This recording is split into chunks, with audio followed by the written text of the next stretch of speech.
Ini yang benar tadi sama.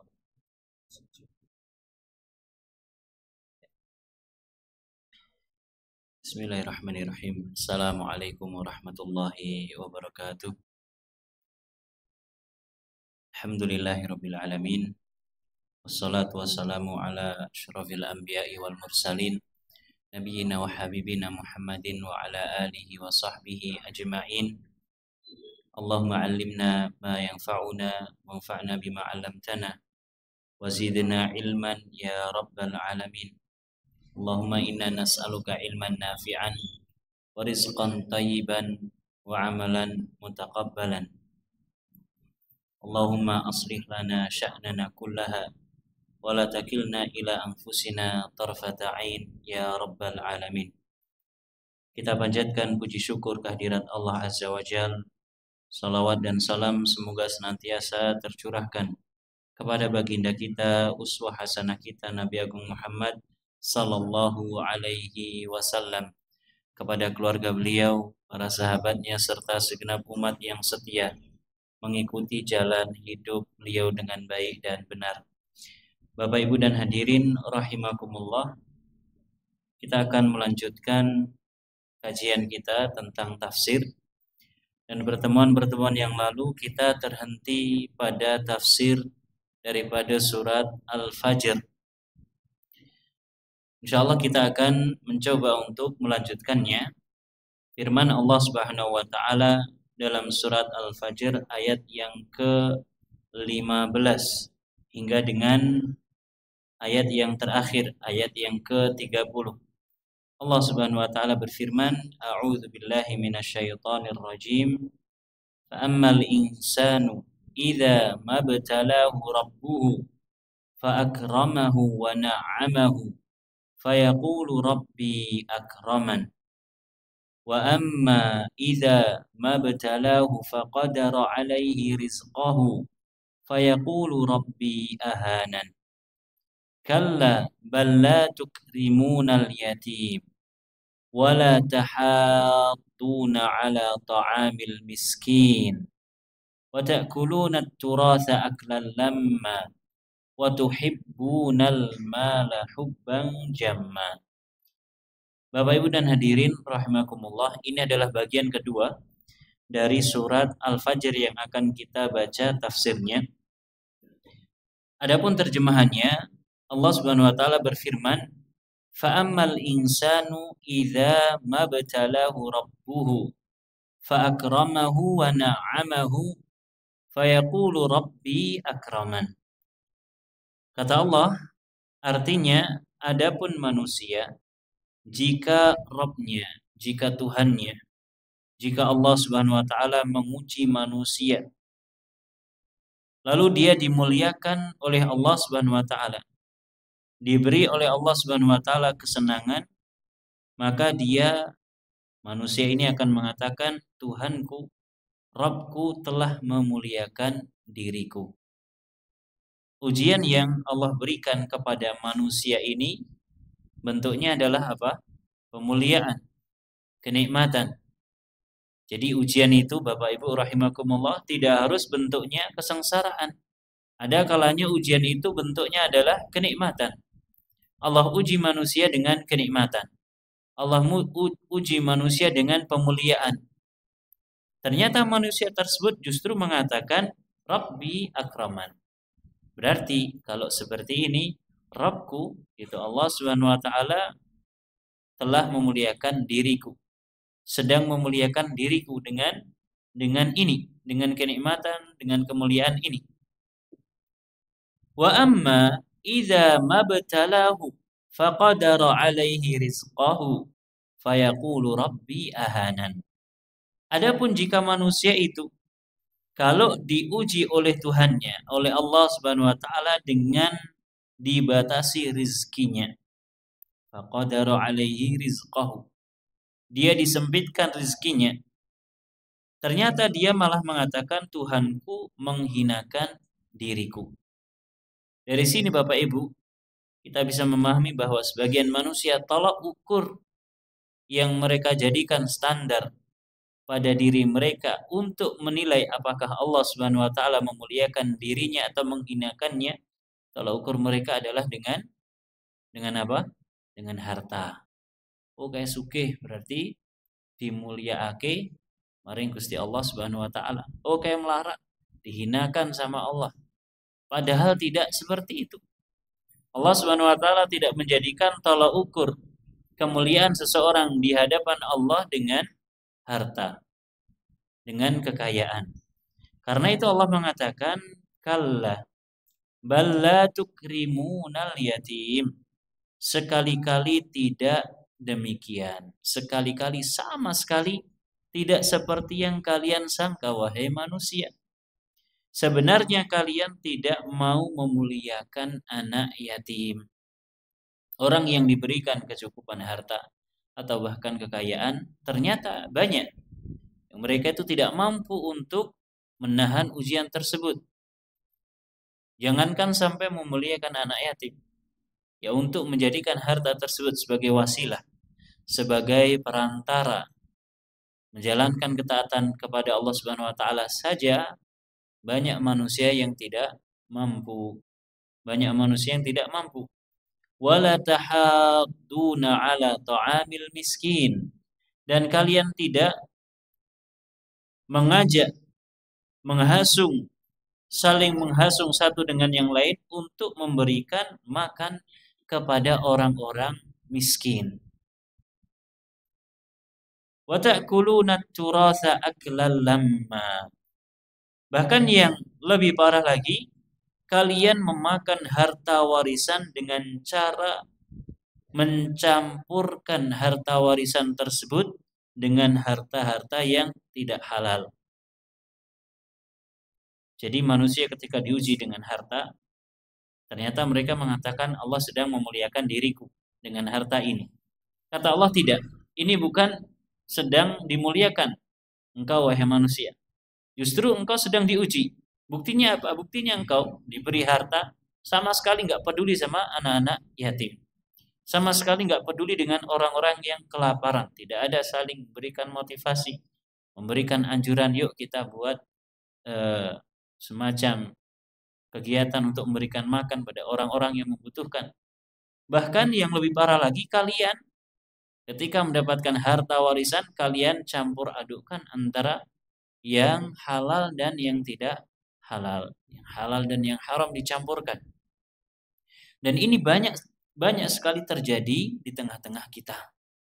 Orang yang dapat warisan yang dia dapatkan, bagian yang dia dapatkan, ternyata masih tercampur di dalamnya antara bagian yang halal dan bagian yang haram. Kira-kira gimana Pak kasusnya? Seorang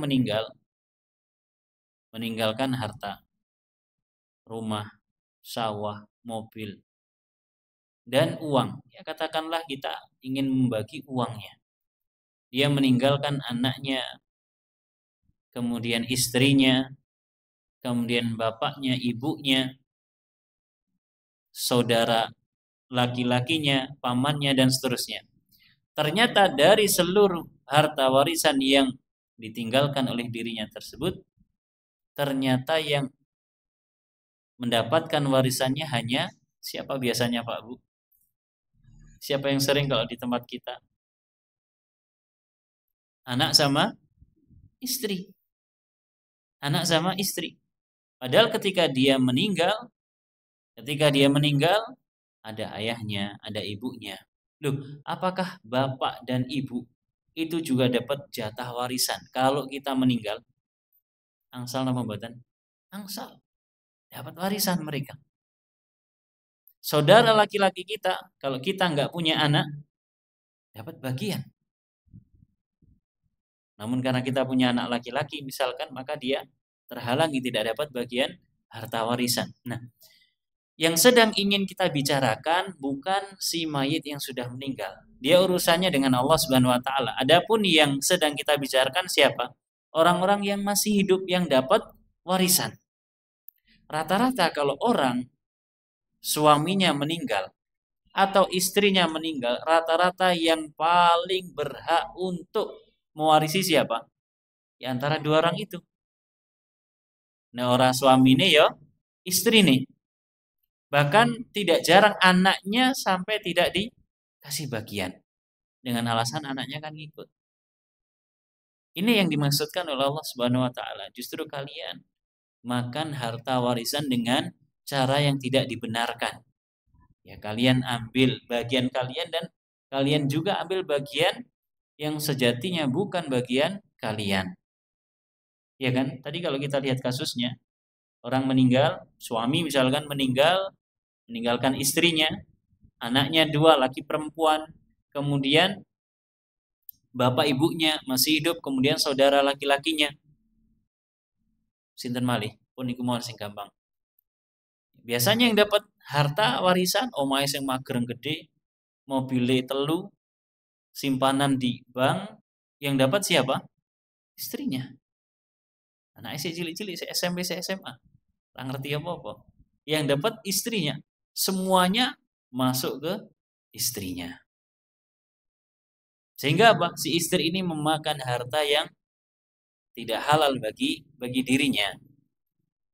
Ada bagian dia dari tinggalan dari warisan si suami yang meninggal ini ada. Tapi sisanya harusnya dibagi kepada orang-orang yang berhak. Dan seringnya yang tidak dapat bagian siapa? Sinten? Orang tua. Orang tua sering tidak dapat, padahal orang tua dapat bagian dari harta warisan yang kita tinggalkan. Kalau kita meninggal Bapak Ibu, kita meninggal dunia, kita punya harta yang banyak dan orang tua kita masih hidup, maka mereka dapat bagian. Maka mereka dapat bagian. Dan mereka adalah orang yang berhak untuk mendapatkan bagian dari kita. Mereka yang ngurus kita, ngelahirin kita dan seterusnya. Ya. Banyak orang yang terkalahkan oleh atifah, oleh perasaan sehingga ini hartanya untuk istrinya. Kenapa? Karena istrinya yang nanti ngopeni anaknya. Ternyata nggak selang lama, ya 3 bulan, 5 bulan, 6 bulan nikah lagi. Omahe sing magereng gede, mobile telu, sing numpaki sinten? Bojone sing anyar. Padahal bapaknya, ibunya nggak dikasih. Anaknya pun mungkin juga ditelantarkan. Nas'alullah as-salama wal afiyah. Maka apa yang difikirkan oleh manusia bahwa kemuliaan yang Allah berikan kepada dirinya melalui harta ini ternyata tidak benar. Wa ta'kuluna turatsa aklan lamma wa tuhibbunal mala hubban jamma. Dan kalian mencintai harta dengan kecintaan yang berlebihan. Kita mencoba membaca apa yang dijelaskan oleh penafsir Al-Imam Abdurrahman bin Nasir As-Sa'di rahimahullah.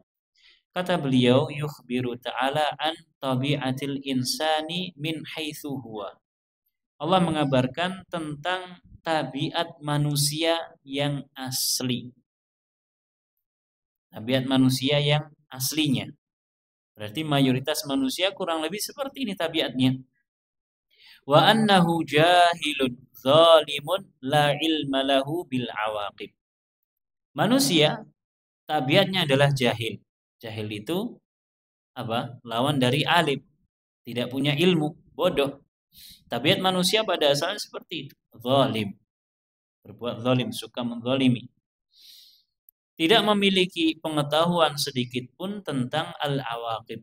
Tentang perkara-perkara yang akan terjadi setelahnya. Terkadang Bapak Ibu, kita ya ketika melakukan aktivitas, menemukan satu ide tertentu, kita nggak memikirkan kesudahannya. Seperti pembagian waris ini misalkan. Seperti pembagian waris ya. Kita hanya mikir, wah anake mesake, sing ngopeni ibu wis kabeh di wenehke ibu. Iki ngopo bapak ibu wis sepuh ora usah mikir warisan anakmu. Nah, kita nggak mikirkan bahwasanya dalam syariat ada cara pembagian warisan yang benar. Dan ada ancaman bagi orang yang tidak membagi warisan sesuai dengan pembagian syariat. Kita tidak memikirkan jangka panjang. Ini tabiat manusia. Yadhunnu al-halallati yadhunnu al-halatallati taqa'u fihi tastamirru wa la tazul. Manusia di antara sifat dasar mereka, mereka menyangka bahwa kondisi yang sedang terjadi itu akan terus-menerus seperti itu dan tidak akan hilang. Apa yang mereka dapatkan itu adalah anugerah dari Allah, pemuliaan dari Allah, dan mereka menyangka mereka akan terus seperti itu kondisinya. Padahal tentu tidak. Wa yadhunnu ikramallahi fid dunya wa in'amahu alaihi yadullu ala karamatihi indahu wa qurbihi minhu. Dan manusia menyangka bahwa pemuliaan yang Allah berikan kepadanya ketika di dunia, kenikmatan yang Allah berikan kepadanya ketika di dunia, ini menunjukkan karomah. Karomah niku napa, Pak? Orang yang dapat kemuliaan dari Allah, dapat karomah dari Allah Subhanahu wa taala. Ya, karomah maknanya adalah kebaikan atau pemuliaan. Indahu wa qurbihi minhu. Dia menyangka bahwa orang kalau sugih, kaya, berarti ini adalah anugerah dari Allah. Berarti ini adalah orang yang Allah muliakan. Ini sangkaan orang-orang yang salah dalam persangkaannya. Dia menyangka dengan kecukupan harta yang Allah berikan kepadanya ini, berarti dia dimuliakan oleh Allah Subhanahu wa taala. Kedudukannya dekat dengan Allah Subhanahu wa taala. Dan ini terjadi di tengah-tengah masyarakat kita. Sebagian orang memandang bahwa orang yang mulia adalah orang yang kaya. Kaya. Kelihatan orangnya alim, kemudian kaya. Oh, berarti ini orang yang memang dimuliakan sama Allah Subhanahu wa taala. Sedangkan kita yang biasa-biasa saja, sing limang waktu neng masjid, nyatanya bangga kaya gitu. Berarti mereka yang mulia. Iya kan? Sebagian tempat seperti itu. Ya, orang-orang yang jarang keluar kerja saja, tetangganya nggak tahu kerjanya apa. Pulang naik mobil, pulang naik motor. Ya, mereka sama sekali jarang berinteraksi dengan masyarakat. Tapi kelihatan santun, pakai sarung, ya perempuannya pakai jilbab, kemudian mengamalkan wirid-wirid tertentu dan kaya.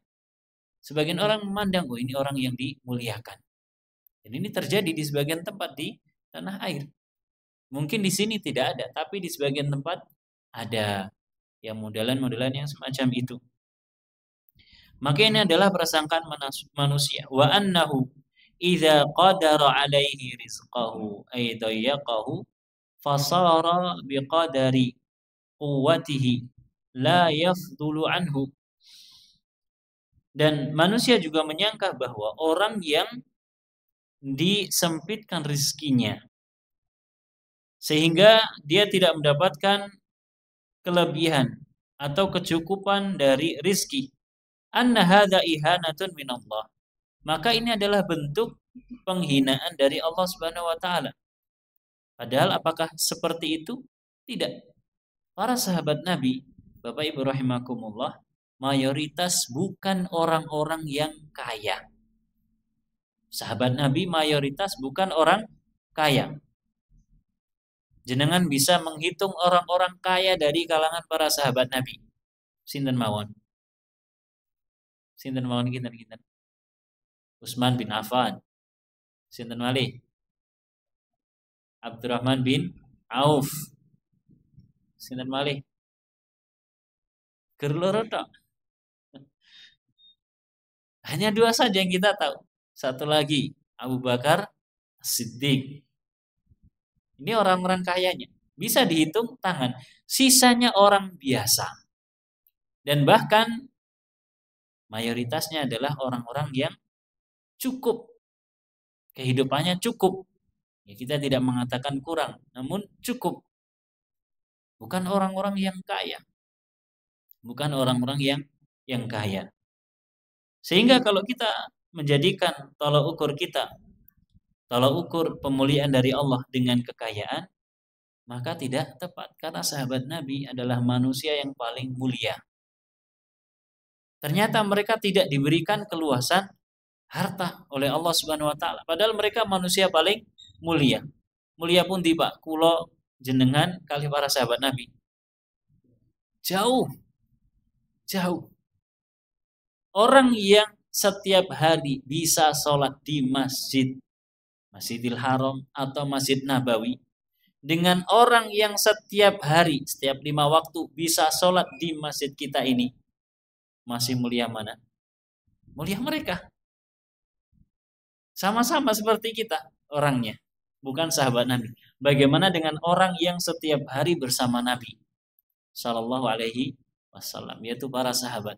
Makanya tidak heran banyak di antara kaum muhajirin yang rela meninggalkan harta mereka di kampung halaman mereka untuk menyusul Nabi Sallallahu Alaihi Wasallam ke Madinah. Ketika sampai di Madinah, orang-orang muhajirin ini nggak punya apa-apa, keluarga nggak punya, teman, maksudnya teman dekat, konco cilik nggak punya. Kemudian rumah apalagi. Nah, terus mereka ngapain? Capek-capek meninggalkan harta kekayaan, kebun yang mereka miliki di tanah kelahiran mereka, kok ke Madinah? Karena mereka ingin menyusul Nabi Sallallahu Alaihi Wasallam. Satu hari bersama Nabi Sallallahu Alaihi Wasallam lebih baik daripada 80 tahun tidak bersama Nabi Sallallahu Alaihi Wasallam. Maka beda Bapak Ibu, orang yang bertemu dengan Nabi secara langsung dalam keadaan beriman kepada beliau dengan orang yang beriman namun tidak pernah bertemu dengan Nabi Sallallahu Alaihi Wasallam. Orang yang bertemu dengan Nabi dalam keadaan beriman hingga wafatnya orang ini disebut dengan sahabat Nabi. Sahabat itu apa lah? Bahasa kita sahabat adalah teman dekat, orang yang senantiasa bersama orang tersebut, sahabatnya Nabi.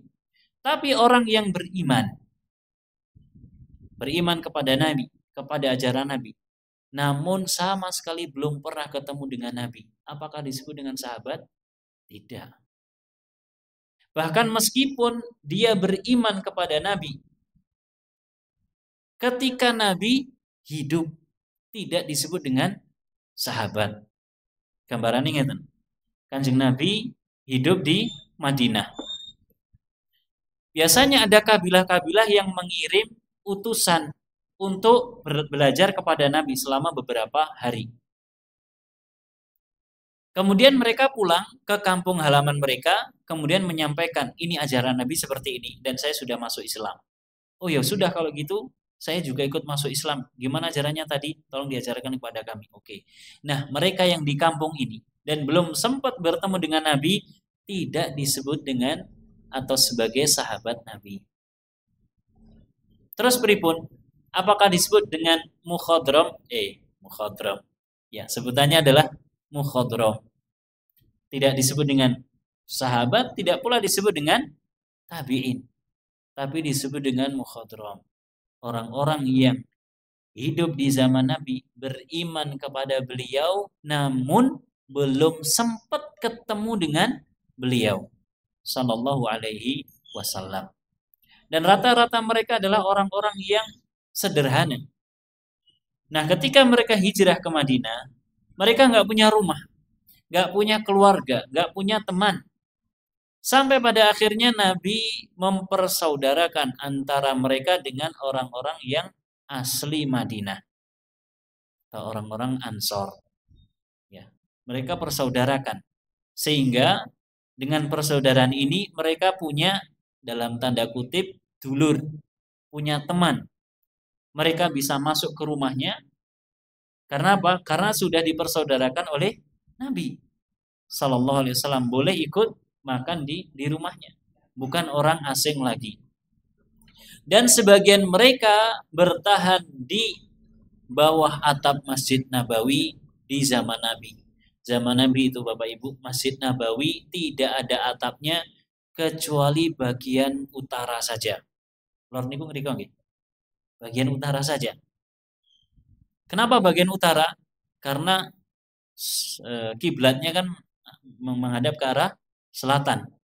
Bagian utara ini dikasih penutup, digunakan untuk orang-orang yang hijrah ke Madinah dan tidak memiliki rumah. Jadi hari-harinya ya di masjid. Di antara mereka adalah Abu Hurairah radhiyallahu anhu. Berapa tahun Pak Abu Hurairah itu bersama dengan Nabi? Sudah pernah kita sampaikan. Berapa tahun? 4 tahun. 4 tahun itu dangun apa mboten? Dangun apa mboten? Relatif. Sing lakoni dangu, sing nyawang sedelo. Sing lakoni dangu gitu. Jenengan cobi LDR kali bojone 4 tahun. Dangu apa mboten? Dangu. Sing lakoni mesti dangu. Sing mboten lakoni sedelo. 4 tahun bersama Nabi Shallallahu Alaihi Wasallam. Jangan bayangkan 4 tahun tinggal hanya beratapkan belara kurma. Mereka orang-orang yang sederhana. Sehingga kalau kita jadikan tolak ukur pemuliaan Allah Subhanahu wa taala kepada manusia dengan harta, maka tentu salah. Karena manusia yang mulia yang ada di dalam umat Islam adalah para sahabat Nabi sallallahu alaihi wasallam wa radhiyallahu taala anhum. Faraddallahu alaihi hada al-hisban. Maka Allah Subhanahu wa taala membantah, meluruskan dugaan yang salah ini. Allah mengatakan, kalla, tidak seperti itu. Ai laisa kullu man na'amtuhu fid dunya fahuwa karimun alayya. Kata Allah, tidak setiap orang yang aku berikan kenikmatan kepadanya ketika di dunia, maka dia adalah orang yang mulia di sisi Allah Subhanahu wa taala. Tidak seperti itu. Wala kullu man qadartu alaihi rizqahu fahuwa mahanun ladayya. Tidak pula orang yang Allah sempitkan rezekinya berarti dia dihinakan di sisi Allah Subhanahu wa taala. Tidak seperti itu. Wa innamal ghina wal faqra wa innamal ghina wal faqru was sa'atu wad dhiqu ibtila'un minallahi wa imtihanun yamtahinu bihi al-ibad. Kekayaan, kemiskinan semuanya adalah ujian, cobaan dari Allah Subhanahu wa taala yang Allah berikan kepada para hambanya. Tadi di awal kita sampaikan, kaya itu adalah ujian, miskin juga adalah ujian. Apa tujuannya? Liyaro man yaqumu lahu bisyukri was-sabri. Tujuannya supaya terlihat. Supaya terlihat. Terlihat di mana? Di sisi Allah Subhanahu wa taala. Siapakah orang yang bisa bersyukur dan bisa sabar? Maka pertanyaannya, Bapak Ibu rahimakumullah, mana yang lebih utama? Wong sugih sing bersyukur apa wong melarat sing sabar? Mana yang lebih utama? Orang kaya yang bersyukur atau orang miskin yang bersabar?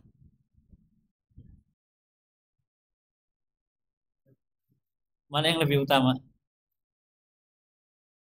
Oh, yang miskin yang bersabar. Karena dia miskin, susah, kemudian dia bersabar. Oh, yang utama adalah orang yang kaya dan dia bersyukur. Dia gunakan kekayaannya untuk bersyukur.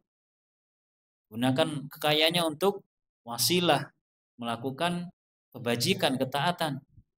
Mana yang lebih utama? Ini menjadi pertanyaan dari zaman dahulu. Jawabannya silahkan dicari sendiri-sendiri. Imam Ibnul Qayyim memiliki penjelasan tentang hal ini, cuman saya lupa. Saya lupa penjelasannya di mana, belum ketemu. Coba nanti dicari, pertemuan depan kita coba diskusikan. Mana yang lebih utama antara dua kondisi ini? Orang yang kaya dan bersyukur dengan kekayaan tersebut, artinya bersyukur bukan hanya mengucapkan alhamdulillah aku sugih, tidak. Tapi dia gunakan kekayaannya untuk wasilah ketaatan kepada Allah Subhanahu wa taala. Atau orang yang miskin tapi dia bersabar. Setiap tahapan-tahapan kemiskinan dia hadapi dengan kesabaran. Mana yang lebih utama? Wallahu taala a'lam. Fa yuthibuhu ala dzalika tsawaba al-jazil. Sehingga Allah Subhanahu wa taala memberikan ganjaran, pahala atas itu semua, atas rasa syukur dan kesabaran dengan ganjaran yang mendalam, yang banyak. Mimman laisa kadzalik. Bukan orang yang tidak seperti itu kondisinya. Apa gunanya orang kaya tapi tidak pandai bersyukur?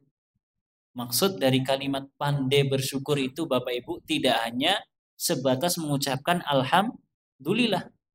Namun pandai bersyukur adalah dia pandai menggunakan kekayaan ini untuk jalan ketaatan. Dia gunakan harta yang dia miliki untuk wasilah kebaikan. Dia gunakan untuk bekal akhiratnya. Fayan uluhu ilal azabil wabil. Orang yang tidak bisa bersyukur ketika dia kaya atau tidak bisa bersabar ketika dia pas-pasan, justru ini akan menjadikan dirinya, mengantarkan dirinya kepada azab yang pedih, azab yang mendalam. Wa aidan fa inna wuqufa hammatil abdi 'inda muradi nafsihi faqat min dha'fil himmah. Demikian pula seorang hamba yang hanya berhenti pada titik apa yang disukai oleh jiwanya, ini sejatinya merupakan dha'ful himmah, kelemahan dalam hal tekad. Maksudnya apa? Maksudnya ketika tadi orang mengatakan berarti kalau orang yang kaya dia dimuliakan sama Allah. Berarti ini adalah mentoknya seperti itu. Padahal tidak. Tidak mesti orang yang kaya itu dimuliakan oleh Allah Subhanahu wa taala. Walihada lamahumullahu ala adam ihtimamihim bi ahwalil khalqi al-muhtajin. Karena itu Allah mencela mereka. Allah mencela mereka kenapa?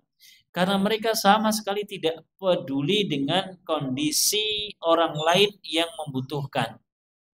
Kaya tapi nggak punya kepedulian. Apa manfaatnya? Jangankan Allah Subhanahu wa taala, kita yang sesama manusia aja akan juga mencelanya. Orang sugih, wong sugih tapi ora ketes. Hartanya sama sekali tidak pernah dibagikan untuk orang lain. Maka manusia pun juga akan mencelanya. Faqala kalla bal la tukrimunal yatim. Kalian tidak memuliakan anak-anak yatim. Allazi faqada abahu wa kasibahu wahtaja ila jabri khatirihi wal ihsani ilaih. Siapa anak-anak yatim? Siapakah anak-anak yatim? Yaitu anak yang kehilangan bapaknya dan juga pemasukan untuk dirinya dan dia butuh untuk ditolong, untuk dibantu dan juga untuk diberikan ihsan, kebaikan kepada mereka. Jadi anak yatim itu Bapak Ibu adalah anak yang bapaknya meninggal. Sinten yang anak yatim di sini? Yang bapaknya sudah meninggal? Anak yang bapaknya sudah meninggal. Yang disebut dengan anak itu adalah mereka yang belum balik. Kita yang sudah balik berarti sudah bukan masuk dalam definisi anak yatim. Disebutkan anak yatim di sini adalah anak yang belum balik, yang ayahnya meninggal.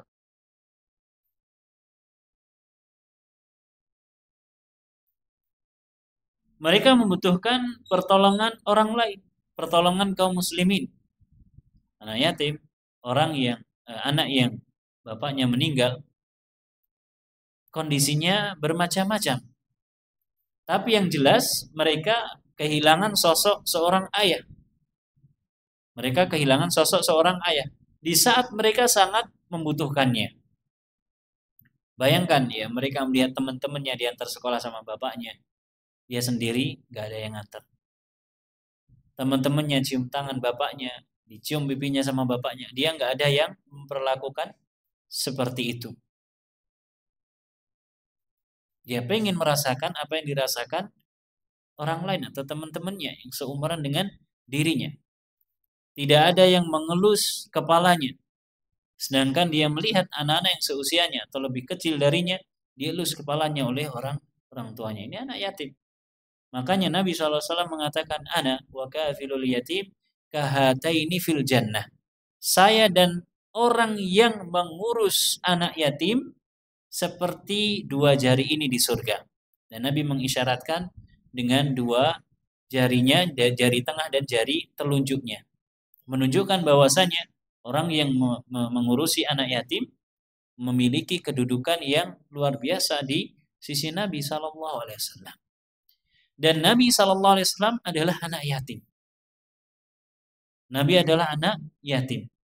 Dan keyatiman Nabi Shallallahu Alaihi Wasallam parah, melebihi keyatiman mayoritas manusia. Bagaimana tidak, Nabi Shallallahu Alaihi Wasallam terlahir ke dunia ini dalam keadaan bapaknya sudah mati.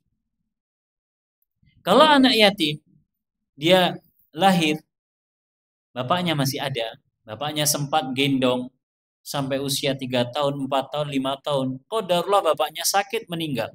Qadarullah bapaknya kecelakaan meninggal. Paling tidak ada sosok ayah yang pernah mewarnai masa kecilnya. Nabi SAW sama sekali belum pernah melihat bapaknya. Maka apa yang dirasakan Nabi SAW ini menjadikan beliau terdorong untuk mengasihi anak-anak yatim dan memberikan motivasi kepada kaum muslimin untuk mengasihi anak-anak yatim. Nah, dalam ayat ini orang-orang yang menduga bahwa kemuliaan dari Allah itu dengan kekayaan, mereka ternyata sama sekali tidak memiliki kepedulian dengan anak-anak yatim. Sama sekali tidak memiliki kepedulian dengan anak-anak yatim. Dan tadi kita sebutkan bahwa anak yatim kondisinya berbeda-beda. Mungkin bapaknya kaya. Ketika meninggal, maka mungkin orang menyangka tenang, untuk bapaknya miliarder, tinggalannya mesti oke. Ternyata tinggalan bapaknya dimakan sama siapa? Sama saudaranya atau sama istrinya bahkan. Ya, dia awalnya sama ibunya, kemudian ibunya menikah lagi, akhirnya dia terkatung-katung, sudah tidak punya kakek, tidak punya nenek. Maka anak yatim tetap membutuhkan ya uluran tangan, meskipun mungkin ketika bapaknya masih hidup dia termasuk orang-orang yang kaya. Dan tidak jarang Bapak Ibu rahimakumullah, di antara mereka yang ya dalam kondisi yatim kemudian hidupnya berubah drastis. Awalnya baik-baik saja, ketika bapaknya meninggal kemudian goncang, kemudian gak karuan, sehingga terjadi kenakalan ini itu dan seterusnya. Namun sebaliknya tidak jarang orang yang lahir dari anak yatim kemudian menjadi orang besar. Ada atau tidak? Ada. Sinten? Tadi kita sebutkan sinten? Kanjeng Nabi Sallallahu Alaihi Wasallam. Di zaman kita ini apakah ada? Ada. Banyak. Dan banyak di antara para ulama kita di zaman sekarang yang mereka itu adalah anak yatim. Ya, beberapa waktu lalu saya membaca di koran Arab Saudi pernah beredar tentang Syekh Su'ud Asy-Syuraim. Tahu atau tidak Pak? Syekh Su'ud Syuraim, imam di Masjidil Haram. Kalau jenengan tahu Syekh Sudes, nah beliau ini lettingnya Syekh Sudes. Biasanya dua bacaannya itu jadi satu. Ternyata beliau adalah anak yatim. Bahkan di koran tersebut disebutkan Syekh Syuraim ini ngafal Al-Quran sendiri. Gak sempat belajar dengan guru ketika masih kecil. Ngafal Al-Quran sendiri. Dan masih banyak guru-guru kita yang pada asalnya mereka dari keluarga yang meninggal oleh ayahnya atau anak yatim. Ini anak yatim. Bagaimana dengan orang atau anak yang ibunya meninggal? Apakah dia disebut dengan anak yatim juga? Jawabannya adalah tidak. Dalam bahasa kita disebut dengan piatu. Tapi apakah dia mendapatkan yaitu hukum sebagaimana yang disebutkan dalam ayat-ayat ataupun hadis-hadis? Jawabannya adalah tidak. Jawabannya adalah tidak. Dan terus siapa yang mengurusi? Kalau ibunya meninggal, yang mengurusi bapaknya. Karena dalam Islam yang bertanggung jawab mengurus keturunan adalah dari kalangan laki-laki. Wallahu taala a'lam.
Bismillah wassalatu wassalamu ala Rasulillah.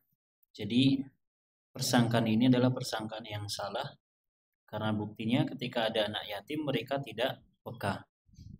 Ya, mereka tidak peka. Fa antum la tukrimunahu bal tuhinunahu. Kalian tidak memuliakan anak yatim, bahkan sebaliknya kalian malah menghinakannya. Wa hadza yadullu ala adamir rahmati fi qulubihim wa adamir rahbati fil khair. Ini menunjukkan tidak adanya rasa kasih sayang dalam hati orang-orang kaya yang semacam ini sifatnya, dan tidak ada kerentek keinginan terhadap kebaikan. Jadi persangkaan tadi salah. Buktinya adalah hal ini. Wala tahadduna ala ta'amil miskin, dan kalian tidak menyuruh, memotivasi, menghasung untuk memberikan makan pada orang-orang miskin. La tahuddu ba'dukum ba'dan ala id'amil muhtajin au al-mahawij minal fuqara'i wal masakin. Kalian tidak memotivasi satu dengan yang lain untuk memberikan makanan kepada orang-orang fakir dan orang-orang miskin.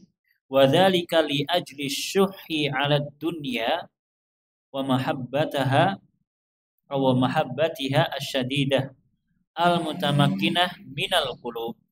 Dan sebabnya adalah karena pelit. Asyuh maknanya adalah kikir. Kikir terhadap dunia dan sangat cinta terhadap dunia dengan kecintaan yang luar biasa, yang menjadikan dunia tersebut masuk ke dalam hati. Walihadza qala wa ta'kuluna turatha. Kalian memakan harta warisan. Al-mal al-mukhallaf, harta yang ditinggalkan, aklan lamma, dengan cara yang serakah. La tabquna ala syai'in minhu, bahkan sampai-sampai kalian tidak menyisakan sedikit pun. Ketika ada pembagian warisan, Bapak Ibu rahimakumullah, ada orang-orang yang dia datang menyaksikan pembagian warisan tersebut dari karib kerabat. Jadi dalam Islam, orang itu ada keluarga. Dalam keluarga ini nanti ada mereka yang mendapatkan warisan dan ada yang tidak dapat warisan. Dan ada kerabat. Ada kerabat. Sama dalam bahasa kita, ya qarabah, bahasa Arabnya, bahasa kita kerabat. Orang yang dapat warisan keluarga ini, nanti ada di antara mereka yang dapat warisan, ada pula yang terhalangi. Contohnya yang kita sebutkan tadi, kalau seseorang meninggal, dia punya anak laki-laki dan perempuan yang dia tinggalkan. Dia meninggalkan istri, anak laki-laki, anak perempuan, kemudian saudara kandung, kemudian ayah, ibu. Maka saudara kandung ini, meskipun dia adalah keluarganya, dia tidak dapat. Kenapa? Karena terhalangi. Karena si mayit punya anak laki-laki, dia nggak dapat pembagian. Namun kalau dia ikut menyaksikan ketika pembagian warisan, maka hendaknya diberikan bagian. Ini Allah sebutkan dalam surat An-Nisa, awal-awal surat An-Nisa tentang warisan. Kenapa? Dia keluarga. Jadi kasih bagian meskipun sedikit. Bahkan jangankan yang keluarga, yang kerabat saja, yang memang pada asalnya nggak dapat jatah warisan saja, mereka kalau hadir ketika pembagian warisan juga dapat pembagian. Dikasih.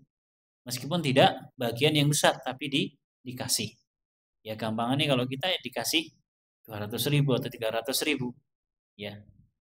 Ikut menjadi saksi. Ya kurang lebih seperti itu. Nah, ini tidak.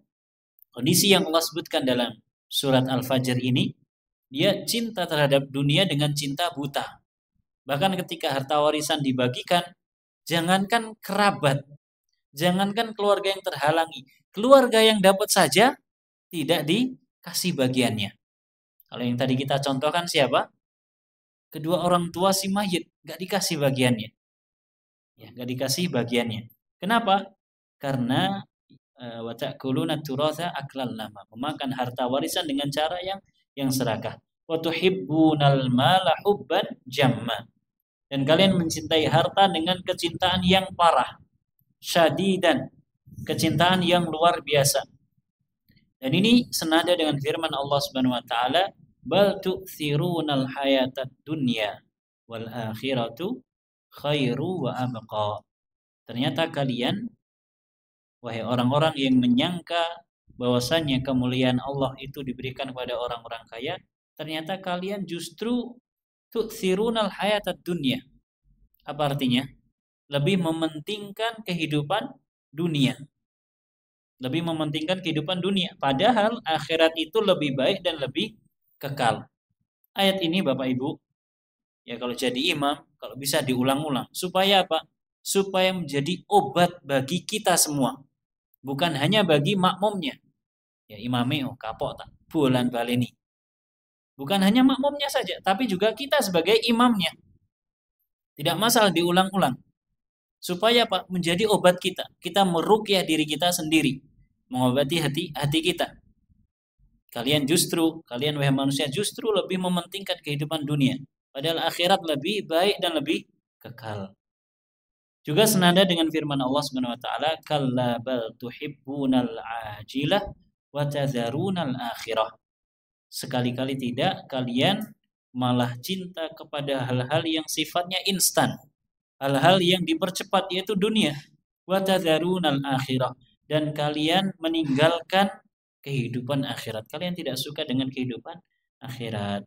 Wallahu taala a'lamu bissawab. Ini ayat ke-15 hingga 20 penafsiran yang bisa kita baca malam ini. Mudah-mudahan bermanfaat. Mohon maaf kiranya ada kesalahan dan kekurangan. Kita lanjutkan pada pertemuan yang mendatang insyaallah ta'ala. Wallahu ta'ala alam. Kita tutup dengan doa kafaratul majlis. Subhanakallahumma wa bihamdika asyhadu an la ilaha illa anta astaghfiruka wa atubu ilaik. Sallallahu ala nabiyyina Muhammad wa ala alihi wa sahbihi wa sallama tasliman katsira. Wassalamualaikum warahmatullahi wabarakatuh.